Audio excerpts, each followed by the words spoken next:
আপনি কি জানেন শোনপাপড়ি কিভাবে তৈরি হয়?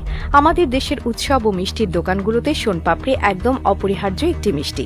এটি খেতে যেমন হালকা আর সুস্বাদু, তেমনি মুখে দিলেই মাখনের মতো গলে যায়।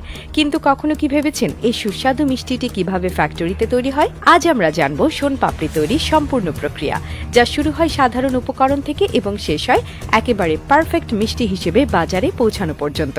শোনপাপড়ি তৈরির জন্য প্রধানত 4টি প্রধান উপাদান ব্যবহার করা হয়: বেসন, ময়দা, ঘি এবং চিনি। প্রথম ধাপে চিনির চাশনি তৈরি করা হয়, কারণ এটি শোনপাপড়ির রেশাদার ও স্তরযুক্ত গঠন তৈরি করতে সাহায্য করে।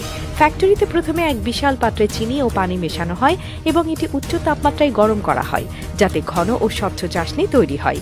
এই চাশনির গুণগত মান নিশ্চিত করতে এটি নির্দিষ্ট তাপমাত্রায় তৈরি করা হয়, যাতে এটি বেশি পাতলা বা বেশি ঘন না হয়।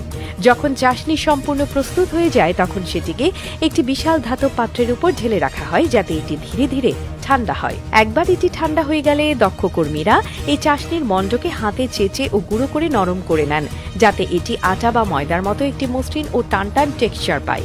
এরপর এই চাশনির মণ্ডকে আরও ভালোভাবে গঠন দিতে বিশেষ মেশিনে সেট করা হয়, যেখানে এতে বেসন, ময়দা ও ঘি মেশানো হয়। এই উপকরণগুলো একসঙ্গে মেশানোর ফলে শোনপাপড়ির বিশেষ ফ্লেভার ও হালকা টেক্সচার তৈরি হয়। এরপর এই মিশ্রণটিকে একটি বড় রোলারের সাহায্যে বারবার টানা হয়, যাতে এটি স্তরযুক্ত হয়ে ওঠে এবং একসঙ্গে মিশে না যায়। এই স্তরই শোনপাপড়ির সেই সুস্বাদু রেশাদার টেক্সচার তৈরি করে।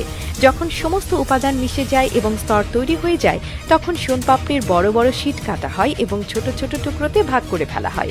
এরপর এগুলো প্যাকেজিং ইউনিটে পাঠানো হয়, যেখানে প্রতিটি শোনপাপড়ির টুকরো সুন্দরভাবে প্লাস্টিকের প্যাকেটে ঢুকানো হয়, যাতে এটি দীর্ঘদিন পর্যন্ত ফ্রেশ ও খাস্তা থাকে।